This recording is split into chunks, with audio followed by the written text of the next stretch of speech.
ഞാൻ Amritha, consultant clinical psychologist, Rajagiri hospital. കുട്ടികളിലെ മാനസികാരോഗ്യം വളരെ പ്രധാനപ്പെട്ടതാണെന്ന് നമുക്ക് എല്ലാവർക്കും അറിയാം.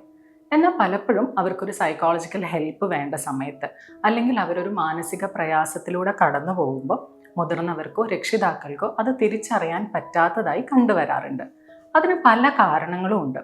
ചിലപ്പോൾ കുട്ടികളായതുകൊണ്ട് തന്നെ അവർക്ക് അവരുടെ മാനസികാവസ്ഥയെ പറ്റി വ്യക്തമായൊരു ധാരണ ഉണ്ടായിക്കൊള്ളണമെന്നില്ല.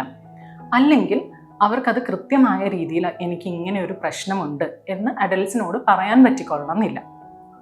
അല്ലെങ്കിൽ അവർ പ്രകടിപ്പിക്കുന്ന രീതി നമുക്ക് മനസ്സിലാക്കിയെടുക്കാൻ സാധിക്കണമെന്നില്ല. ഇങ്ങനെ പല കാരണങ്ങളും കൊണ്ട് കുട്ടികളിലെ മാനസിക പ്രശ്നങ്ങൾ അഡ്രസ്സ് ചെയ്യപ്പെടാതെ പോവാറുണ്ട്. ഇങ്ങനത്തെ സാഹചര്യത്തിൽ നമ്മൾ മനസ്സിലാക്കേണ്ടത്, പലപ്പോഴും ഒരു സൈക്കോളജിക്കൽ സ്ട്രെസ്സിലൂടെ കുട്ടികൾ കടന്നു പോകുമ്പം അവരവരുടെ ശരീരത്തിലൂടെ അത് കമ്മ്യൂണിക്കേറ്റ് ചെയ്യാറുണ്ട്, അത് പ്രകടിപ്പിക്കാറുണ്ട്. ഉദാഹരണത്തിന് പല രീതിയിലുള്ള ശാരീരിക ലക്ഷണങ്ങളും അവർ നിരന്തരം പറഞ്ഞുകൊണ്ടേയിരിക്കും. ഉദാഹരണത്തിന് വയറുവേദന, തലവേദന, തലചുറ്റൽ, വൊമിറ്റിംഗ് ടെൻഡൻസി, അങ്ങനെ പല രീതിയിലുള്ള ശാരീരിക ലക്ഷണങ്ങൾ അവർ പറയുന്നു.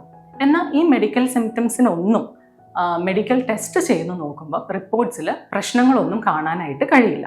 ഇങ്ങനെയുള്ള സാഹചര്യങ്ങളിൽ സ്വാഭാവികമായും പാരൻസ് വിചാരിക്കുക എന്താ, കുട്ടികൾ കള്ളം പറയാണ്, അഭിനയിക്കുകയാണ്, അല്ലെങ്കിൽ അവരുടെ മടി കാരണം ഇങ്ങനെയൊക്കെ കാണിക്കുകയാണ് എന്നാണ്.